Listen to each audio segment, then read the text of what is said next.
Meus amados irmãos, que alegria, né? Conforme eu sempre digo, que alegria nós temos a oportunidade de dar encaminhamento aqui à série sobre o Evangelho de São João. O Evangelho de João é um livro de verdades profundas sobre Cristo, né? Dos 4 evangelhos, Mateus, Marcos, Lucas e João, traz algumas afirmações de uma profundidade impressionante sobre o nosso Senhor e Salvador. E o capítulo 6 do Evangelho de João, que é um capítulo cujo texto nós temos sido expostos há mais de um mês aqui durante a nossa série, ele tem uma concentração dessas verdades profundas. E entre tais verdades sobre Cristo, eu tenho dito nos domingos passados que uma das mais impressionantes de todas é a que se encontra, né, na afirmação de Jesus sobre si mesmo, quando ele diz: eu sou o pão da vida. Eu vou aqui pedir licença a vocês para reler o último verso que a pastora leu na introdução ao culto, o Evangelho de São João, no capítulo 6, no verso 35. Então, coloca aí, grande Orlando, João 6,35, a pastora leu, nós vamos reler agora, quando as escrituras dizem assim: então Jesus declarou: eu sou o pão da vida, aquele que vem a mim nunca terá fome, aquele que crê em mim nunca terá sede. Essa é uma afirmação muito profunda, não pode passar de qualquer maneira pelos nossos olhos, né? Ele diz: é o pão, ele é o alimento, ele é o suprimento para a vida eterna. É uma verdade bela e é uma verdade profunda. E não apenas é uma verdade, é uma assertiva verdadeira, uma afirmação correta, não é apenas isso. Tem uma dimensão que nos toca, que é a dimensão de que, ao dizer que ele é o pão da vida, ele se coloca como um presente para nós, uma oferta para nós. Então Jesus está se colocando como uma oferta para nós.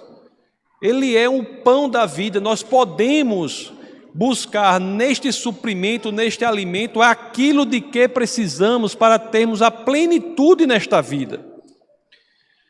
Agora, por outro lado, é fato, né, e temos que aceitar que muitos desde sempre relutam em aceitar esta oferta. Muitos relutam em aceitar a oferta de Jesus quando ele diz que é o pão da vida. Isso acontece hoje, essa relutância acontece hoje, mas acontecia também com os judeus, né, os líderes judeus com os quais Jesus conversava durante o seu tempo aqui na terra. E, aliás, é narrando a relutância em aceitar a oferta de Cristo é que se inicia o texto base do nosso bate-papo de hoje, narrando essa relutância desses judeus. É assim que eu peço a vocês que, claro, assim querendo, abram as Escrituras naqueles que são os 2 primeiros versos do texto base do nosso bate-papo de hoje. Então vamos abrir no Evangelho de São João, no capítulo 6, vamos ler os versos 41 e 42. Assim dizem as Escrituras. Com isso, os judeus começaram a criticar Jesus porque dissera: eu sou o pão que desceu dos céus. Eu sou o pão que desceu do céu.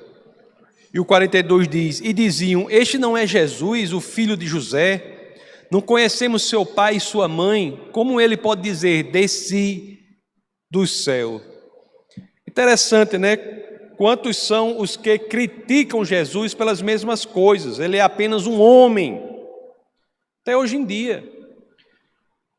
Ele é apenas um homem, como ousa dizer de si próprio que é fonte da vida. E interessante que os judeus lá, eles parecem que se esqueciam de uma profecia que havia sido feita, a profecia do próprio povo judeu sobre o Messias, o Deus que vinha na figura de homem, mas diante de tamanha oferta, de tamanho presente, de nós termos o Deus encarnado disponível para nós como suprimento para as necessidades mais profundas da nossa alma, Muitas vezes nós somos míopes diante da naturalidade do mundo. As coisas cotidianas nos afastam da capacidade de entender a profundidade espiritual da oferta de Jesus para a nossa vida. Há 8 séculos, 8 séculos antes dessa conversa de Jesus, o nosso Senhor Deus, por meio do profeta Isaías, já havia dito isso. Lá abre aí, Orlando, Isaías, capítulo 7, verso 14. Olha o que 8 séculos antes o profeta Isaías já registrou. Por isso o Senhor mesmo lhes dará um sinal, a virgem ficará grávida e dará à luz um filho e o chamará Emanuel. Emanuel, o Deus conosco. Esta é a profecia, 8 séculos antes, de que o próprio Deus, o Deus conosco, estará no meio de nós. O Deus que prometera vir à terra para nos resgatar, o Deus que já havia dito que vinha como homem e que naquele momento ensinava sobre si próprio: eu sou o pão que desceu dos céus, eu sou o alimento para o seu espírito, o pão, o suprimento para o seu espírito. E eles se recusavam a acreditar nisso, como nós tantos nos recusamos muitas vezes a receber a oferta sobrenatural de Deus. Às vezes, quando estamos passando por dificuldades, problemas, é tão difícil entendermos que podemos nos conectar com esta oferta de Deus, nos conectar com o sobrenatural, e nos deixamos ser destruídos pela superficialidade da cotidianidade das coisas, do cotidiano das coisas. Nós somos tomados por ansiedade, por medo. A virose é uma lupa sobre isso. Esse tempo que passamos da virose é uma lupa sobre isso. Quantos de nós cristãos nos deixamos ser dominados pelo terror e nos esquecemos que temos Jesus de Nazaré, que nos garante ser a fonte da vida? Quantos nos deixamos ser dominados pelo medo?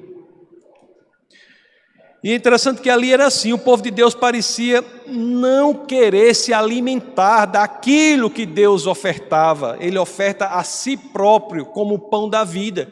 E hoje é a mesma coisa. E aqui nós vamos ver que alguns escolhiam, em lugar de se alimentar do Deus encarnado, do pão da vida, escolhiam o quê? Criticar, reclamar, murmurar contra o próprio Deus. Não é curioso isso ali, falando de judeus, para cujo povo já havia profecia feita no livro de Isaías há 8 séculos antes de Cristo, e até hoje esse padrão se repete. O pão que desce do céu parece que é desprezado, quando esse pão que desce do céu é oferta da qual não há maior oferta do que esta, do que nós temos a possibilidade de nos conectarmos com o pão que desce do céu, de nos nutrirmos do pão que desce do céu. É interessante que, teologicamente falando, se você pensar sobre isso, logo no começo, lá no Pentateuco, lá na história de Moisés, 15 séculos antes desse evento aqui, os judeus já haviam visto outro pão descendo dos céus. Não é? Enquanto peregrinavam pelo deserto sob a liderança de Moisés, o povo de Deus se alimentava de quê? Do maná, do alimento, do suprimento que descia dos céus. E o que o povo fazia ali? O que foi que o povo fez quando naquele momento o pão descia dos céus? Alimentando sobrenaturalmente um povo que sem aquilo morreria. O que que o povo fazia? Reclamava, murmurava. Vamos ver o livro de Números, no capítulo 11, lê os versos 4 a 6, quando as escrituras dizem assim: Um bando de estrangeiros que havia no meio deles encheu-se de gula, e até os próprios israelitas tornaram a queixar-se e diziam: ah, se tivéssemos carne para comer. Nós nos lembramos dos peixes que comíamos de graça no Egito, e também dos pepinos, das melancias, dos alhos porosos, das cebolas e dos alhos, mas agora perdemos o apetite, nunca vemos nada a não ser este maná. No deserto reclamavam do pão que perecia, e na presença de Cristo também reclamavam do pão, mas este agora, do pão que não perece. Meus queridos, as Escrituras, elas trazem informações que falam o nosso coração. Quando nós vemos isso, automaticamente, o passo subsequente é o de nos colocarmos como objeto da nossa própria pergunta, e devemos perguntar a nós mesmos. Devemos colocar o nosso coração sob escrutínio, sobre investigação, e devemos perguntar: até quando continuaremos a fazer o mesmo? O Deus vivo, encarnado, ele se oferece como alimento para a nossa alma. E por que tantos optam por outro alimento? Em vez de nos alimentarmos do Deus vivo, do Criador dos céus e da terra, aquele que cria tudo a partir do nada, aquele que tem poder sobre a morte, ao invés de nos alimentarmos dele, muitas vezes somos levados no caminho terrível e nos alimentamos ou nos conectamos com outros tipos de deuses, deuses com Ds minúsculos, Ds minúsculos, deuses que prometem muito, mas não cumprem o que prometem. Não é? O Deus do dinheiro, o Deus da fama pela fama. Nunca vi. Isso está tão em evidência, o Deus da fama pela fama. O Deus do sexo ilícito. Esses deuses pagãos de antigamente estão mais recentes, estão mais presentes do que nunca. Às vezes nós estudamos o paganismo helênico da Grécia Antiga e achamos que aquilo que lá estava não está presente hoje. Esses deuses estão mais presentes do que nunca. E muitos aí flertam, com esses pequenos deuses, falsos deuses, e se esquecem que há uma oferta do Deus verdadeiro e único, como pão que cai dos céus, pão que desce dos céus. Ele se oferta como a solução para aquilo de que precisamos. E muitos, mesmo cristãos, estão anestesiados quanto ao que as Escrituras nos ensinam. Todos conhecem essa passagem e é verdadeira, lá em Mateus, no capítulo 6, no verso 24, as Escrituras trazem uma afirmação incrível quando diz: ninguém pode servir a dois senhores, pois odiará um e amará o outro, ou se dedicará a um e desprezará o outro. Vocês não podem servir a Deus e ao dinheiro. Não há como servir a Deus e ao dinheiro, não há como servir a Deus e à fama, não há como servir a Deus e nenhum outro tipo de coisa. Esses deuses menores, eles fazem promessas, o dinheiro faz muita promessa, mas ele não cumpre aquilo que promete. E às vezes as pessoas se tornam inclinadas a esses falsos deuses e entram num caminho perverso, de destruição. É interessante que há uma advertência no Evangelho de São Mateus, no capítulo 6, no verso 21, que ela inverte a lógica popular. Porque as pessoas pensam assim, que onde está, o que é que popularmente se diz? Onde estiver o seu coração, aí estará o seu dinheiro. Mas olha a lógica do Evangelho, que a lógica profunda diz como de fato é. Mateus 6, 21, pois onde estiver o seu tesouro, aí também está o seu coração. Então, muitas vezes nós nos enganamos colocando tudo o que temos, nosso talento, nosso tempo, nossos recursos, ofertando a deuses menores, da fama pela fama, deuses pequenos. E quando menos esperamos, ali estará o nosso coração. Olha o Evangelho como é profundo, não é? Ele vai até os lugares mais obscuros da nossa psique, da nossa mente. Quanto popularmente se diz assim, onde está o seu coração, estará o seu tesouro, estará os seus recursos, seu talento, seu tempo. Não. O Evangelho diz, ei, não é assim, é o contrário. Então é muito perigoso, nós não podemos flertar com os caminhos que levam à destruição, ou como se dizia antigamente, eu acho que ainda hoje se diz, né, para a criança, não brinque com fogo. Não brinque com fogo. Amados irmãos, as Escrituras são boas novas. O que as Escrituras dizem é que nós temos um banquete espiritual à nossa disposição. É isso. Nós temos um banquete espiritual à nossa disposição. Nós temos algo que vai suprir aquele vazio interior que sem Deus nada neste mundo consegue suprir. Nós temos a palavra de Deus, nós temos o Espírito de Deus que nos são ofertados. E diante disso, desse maravilhamento, dessas coisas impressionantes, o que vamos fazer? Nós vamos nos alimentar ou vamos reclamar? Jesus de Nazaré, ele aqui no texto base, ele é direto com os judeus e suas palavras falam com o nosso coração. Então, voltando ao texto base, vamos abrir agora em João, no capítulo 6. Vamos ler dos versos 43 ao 45. Vamos ver o que as Escrituras dizem. Respondeu Jesus: parem de me criticar.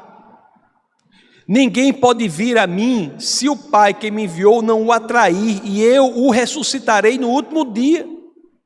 Está escrito nos profetas: todos serão ensinados por Deus.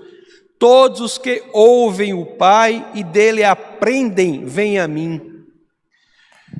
O Pai enviou o Filho. Esta é a condição para que nós possamos nos reencontrar com o Senhor, com Deus, com o Pai. O envio do Filho para o seu ministério, o cumprimento do seu ministério. Esta é a condição para nós encontrarmos a vida plena. O próprio Deus já havia dito pelo profeta Isaías, em Isaías 54:13. Todos os seus filhos serão ensinados pelo Senhor, e grande será a paz de suas crianças. Mas será, meus queridos, que Deus tendo feito a sua parte, será que estamos dispostos a aprender do Senhor? Porque a parte dele é feita, ele nos ensina. Mas será que estamos dispostos a não apenas ouvir, mas introjectar, colocar, tatuar em nosso coração aquilo que estamos ouvindo? Será que estamos dispostos a ouvir e obedecer? Ouvir e obedecer porque aprendemos? É uma pergunta que serve para você e serve para mim. Será que estamos mesmo dispostos a isso? Porque Jesus é Deus. É Ele que se entrega como um pão da vida e pode cumprir o que promete, ser suprimento para todas as nossas necessidades essenciais, espirituais, mais profundas, transcendentais, porque Ele é Deus. É por isso que faz sentido dizer que nele temos suprimento para a vida eterna, porque Ele é Deus. E às vezes tantos vão buscar em deuses menores. Lá em João 6, dos versos 46 ao 48, continuando o texto base, as Escrituras dizem: ninguém viu o Pai a não ser aquele que vem de Deus. Jesus, ele vem de Deus. Ninguém viu o Pai a não ser aquele que vem de Deus. Somente ele viu o Pai. Asseguro-lhes que aquele que crê tem a vida eterna. Eu sou o pão da vida. Não há, meus amados, por mais que nós espremamos o recheio do nosso crânio, nós não conseguiremos sair com uma oferta melhor do que essa.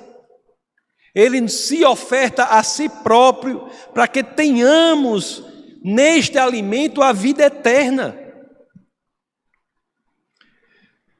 Nenhum outro suprimento se compara a Jesus. em nada mais teremos o que temos quando vamos a Jesus. Nem mesmo o maná, lá no deserto, que foi dado por Deus, nem mesmo ele se compara ao que Deus dá por meio de Jesus. Nem mesmo aquele presente de Deus para o seu povo, o maná, se compara ao que está disponível em Jesus. João no capítulo 6, vamos agora ler do verso 49 ao 51. Olhe como nem o maná se compara. Como as escrituras dizem, os seus antepassados comeram o maná no deserto, mas morreram. Todavia, aqui está o pão que desce do céu, para que não morram quem dele comer. E o 51, eu sou o pão vivo que desceu do céu. Se alguém comer deste pão, viverá para sempre. Este pão é a minha carne que eu darei pela vida do mundo. Meus queridos, são afirmações profundas, profundíssimas. Os que comeram do maná morreram, e os que se alimentaram de Cristo vivem para sempre. Logo mais nós faremos a ceia do Senhor. Já peço aos irmãos do diaconato que se preparem para a distribuição dos elementos. Durante a ceia do Senhor serão servidos aqui pão e suco de uva. Se você pegar esses elementos e fizer uma análise química bem minuciosa desses elementos, a conclusão ao final será: é pão e suco de uva. Nós não cremos na transubstanciação dos elementos. Eles não se transformam quimicamente na carne e no sangue de Cristo. Mas eles representam algo mais profundo. A ceia, conforme reiterarei, é um ato espiritual. Eles representam o corpo moído de Cristo e o seu sangue derramado por nós. É uma oferta incrível. É uma oferta incrível. Eles representam a cruz. Eles representam o preço que foi pago. Eles representam a nossa liberdade. É interessante, meus queridos, que se nós temos questões sobre isso, temos dúvidas sobre isso, nós temos de saber que não somos os primeiros, nem somos os únicos a ter dúvidas sobre isso. Os próprios judeus se questionaram sobre isso e foram ensinados. Vamos ler aqui João no capítulo 6, do verso 52 ao 59. Os irmãos do diaconato podem vir, viu, já se posicionarem aqui. Vamos ler João capítulo 6, do verso 52 ao 59. Quando as escrituras disseram: então os judeus começaram a discutir exaltadamente entre si: como pode este homem nos oferecer a sua carne para comermos? E o 53 diz: Jesus lhes disse: eu lhes digo a verdade, se vocês não comerem a carne do Filho do Homem, não beberem o seu sangue, não terão vida em si mesmos.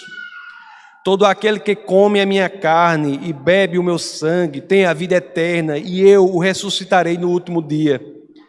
Pois a minha carne é verdadeira comida, e o meu sangue é verdadeira bebida. Todo aquele que come a minha carne e bebe o meu sangue permanece em mim e eu nele. Da mesma forma como o Pai que vive me enviou, e eu vivo por causa do Pai, assim aquele que se alimenta de mim viverá por minha causa.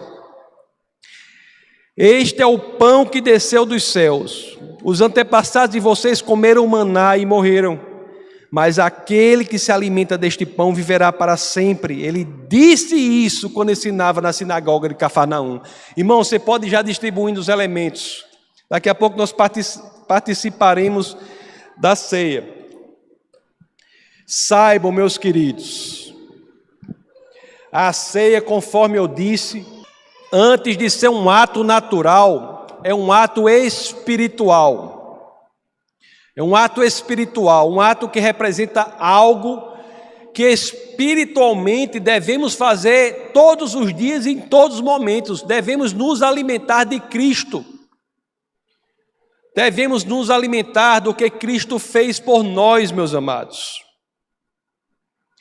A carne, o corpo, o sangue representa o sacrifício de Cristo por nós.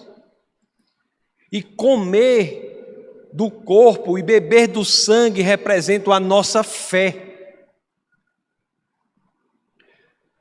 Isso é uma representação natural do que espiritualmente você deve estar fazendo. A cada momento nós temos que alimentar a nossa fé no que Cristo fez por nós, a ter seu corpo moído e seu sangue derramado nesta cruz. Não há cristianismo sem cruz. Foi o que ocorreu ali que possibilitou que nós tenhamos a convicção da vida eterna. E a ceia é uma forma de nos lembrarmos, relembrarmos de tão grande amor. Só em Cristo, pelo que Ele fez, que um símbolo de tortura e sofrimento como este se transforma num símbolo de amor. Só pelo que Ele fez. A ceia representa a nossa conexão com Cristo que morreu e ressuscitou por nós.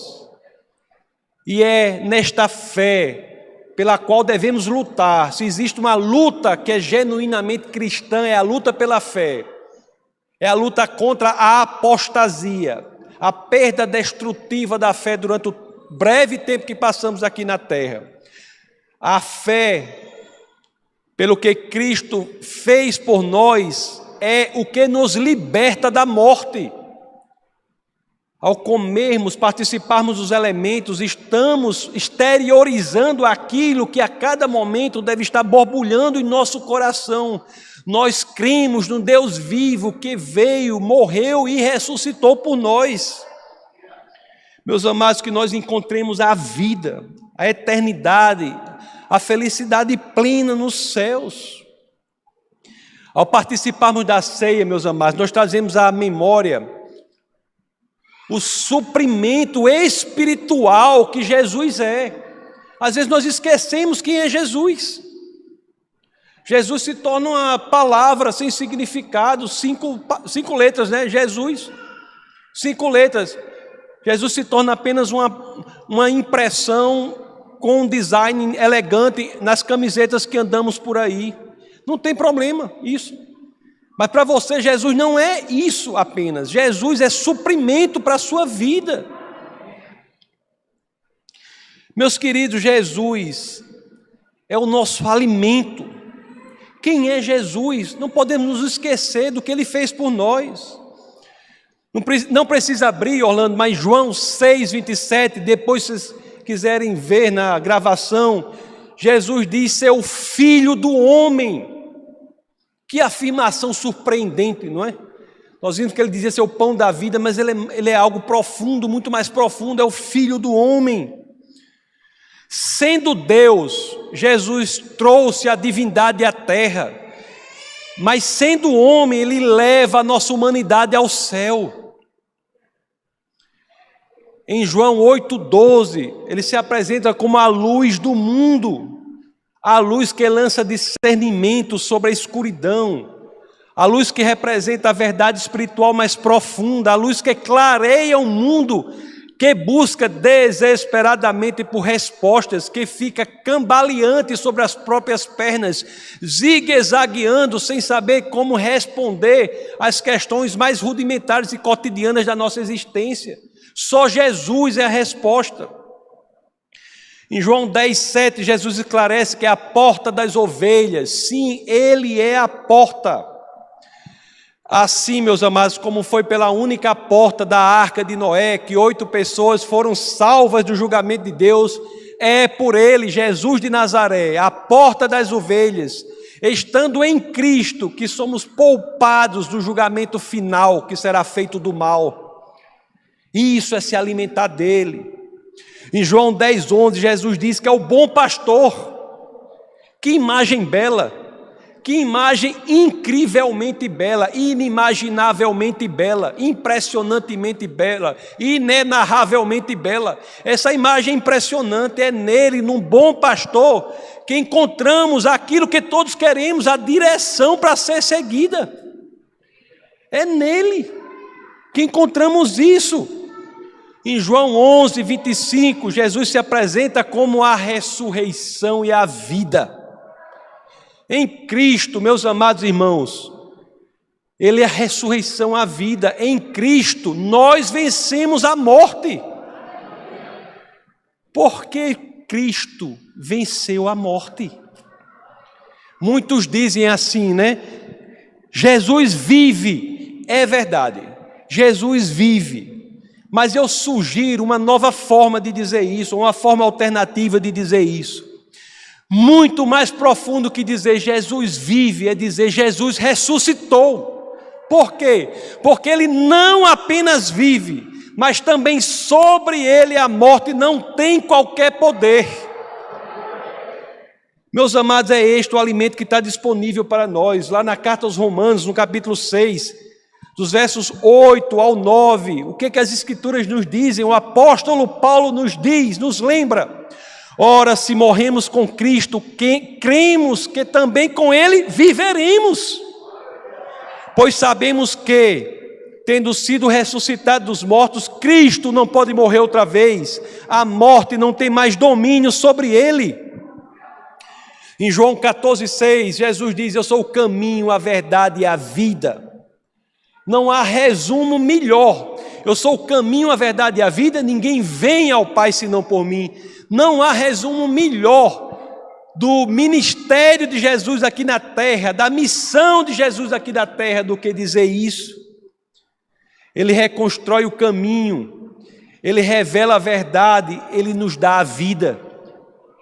Em João 15, versículo 1, Jesus disse: é a videira verdadeira. Ele é a videira, nós somos os ramos. O que isso quer dizer? Nós não podemos viver por nós mesmos, nós dependemos dele, assim como os ramos dependem da árvore. Os ramos têm de estar conectados à árvore para que estejam vivos, assim como nós devemos estar conectados a Cristo, para que reencontremos a vida. Este é o alimento, meus queridos. Fora de Cristo não há vida espiritual. Jesus Cristo, nosso Senhor e Salvador, o pão da vida, o Filho do homem, a luz do mundo, a porta das ovelhas, o bom pastor, a ressurreição e a vida, o caminho, a verdade e a vida, a videira da qual somos os ramos. Como alguém pode, assim, como alguém como Jesus, o Deus encarnado, pode se despir de sua majestade e vir como homem para nos resgatar? Que tamanho amor é este, meus amados? Obrigado, Senhor, por ter morrido em nosso lugar. É disso que nos alimentamos. Não coisifique, ou do latim coisa é res, não resifique as verdades espirituais profundas a que estamos expostos quando lemos as Escrituras. Não menospreze, não naturalize a profundidade sobrenatural das verdades espirituais que estão nas Escrituras. Ele ressuscitou para que encontrássemos a vida. Meus amados, é assim com o coração cheio de alegria, sabe? É assim que devemos a cada momento nos conectarmos com Cristo, e é assim que iremos celebrar, com este entendimento é que iremos celebrar participando da ceia do Senhor. A ceia é uma das duas ordenanças da igreja, a outra é o batismo. É uma ordenança. Então vamos cumprir essa ordenança, vamos participar deste elemento. E vamos fazer isso seguindo a orientação dada pelo apóstolo Paulo na sua primeira epístola aos Coríntios, no capítulo 1, dos versos 23 ao 24, em que as Escrituras dizem assim: pois recebi do Senhor o que também lhes entreguei. Paulo, recebi do Senhor o que também lhes entreguei, que o Senhor Jesus, na noite em que foi traído, tomou o pão e, tendo dado graças, partiu e disse: isto é o meu corpo que é dado em favor de vocês, façam isso em memória de mim. Participemos do pão, meus amados.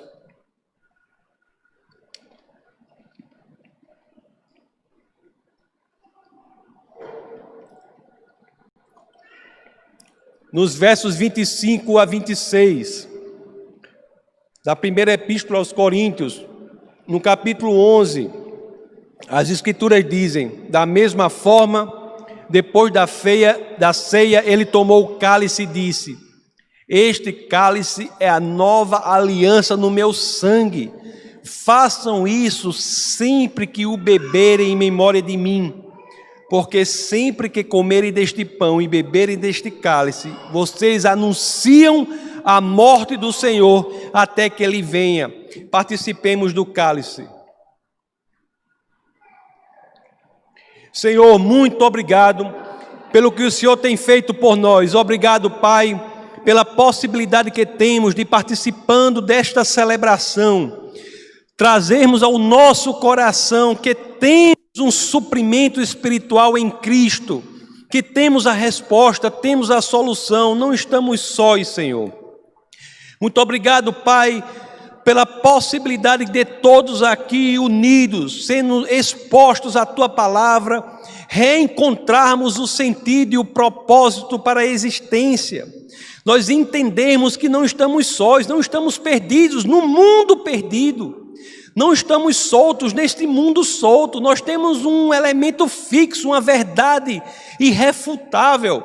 Nós temos o Cristo, Deus, Criador dos céus e da terra, que se doa a nós como oferta, para que, nos alimentando, nos suprindo dele, possamos dar sentido a isto, porque passamos aqui na terra, Senhor. Muito obrigado, Pai, pelo Teu Filho.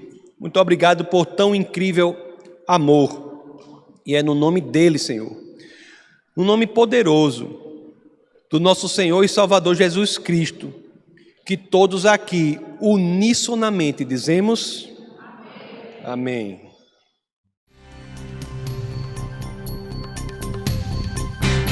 Essa foi uma produção do Ministério Internacional Defesa da Fé, um ministério comprometido em amar as pessoas, abraçar a verdade e glorificar a Deus. Para saber mais sobre o que fazemos, acesse defesadafé.org.